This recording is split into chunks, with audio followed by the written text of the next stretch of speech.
Mm. I feel that they're using that as a, let's say, test mechanism to see what the best digging or boring machine would be to bring on Mars. Because he said that probably will leave in tunnels underneath the surface, because you're in a closed off environment, like it's not habitable to be outside. So it doesn't matter if you're building a building or drilling underground, and with drilling underground, you will be much more safe from radiation and Exactly. comets hitting, and the environment would just be too harsh. So what are your thoughts on that? And is that fact making the Boring Company not so boring at all? Well said. Yes, I think so. And yeah, you're spot on.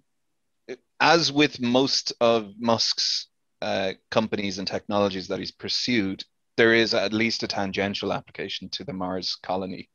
And certainly the Boring Company is possibly even more applicable to Mars than it would be on Earth. It has some interesting applications on Earth, but people remain unconvinced.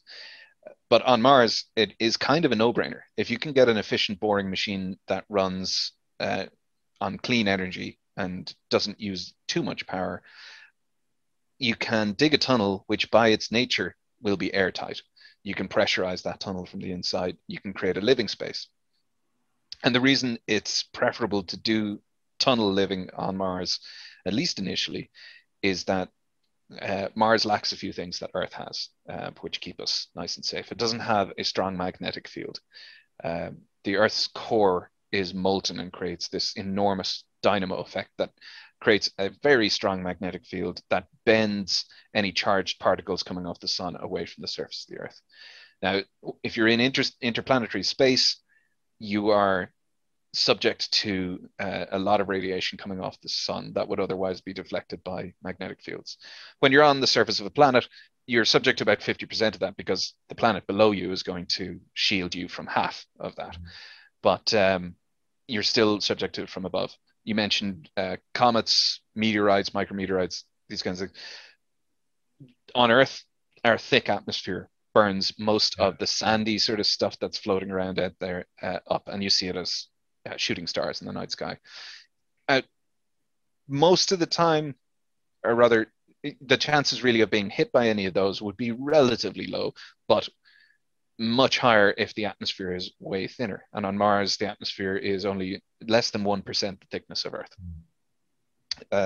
So would we get like meteorite showers?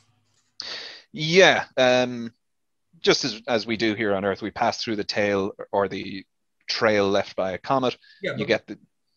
Yeah. Would they actually hit a lot more than here? Because if the atmosphere is so thin, then they wouldn't burn up. That's correct. Yeah, the material does make it to the ground, but it's not like it's a daily, hourly hazard. It's like maybe once or twice a year you might get a small fleck of sand pinging your window, and there's a very small chance that might, crack it or whatever. But yeah, it's a relatively small risk, but it is massively mitigated by building underground because the ground can take the impact, and you just you gain a lot by boring out some tunnels. You don't need to worry about building a structure strong enough to hold in the air. You don't need to worry about the radiation dosage through the walls of the structure because the Earth, or the Mars, I suppose, above your head solves that for you. But it's not like we can never build on the surface. It's not like it's a death sentence to walk around up there. Hey, thanks for watching this video. If you want to see the full version, go to the Uncle Gold Podcast YouTube channel or watch the next clip.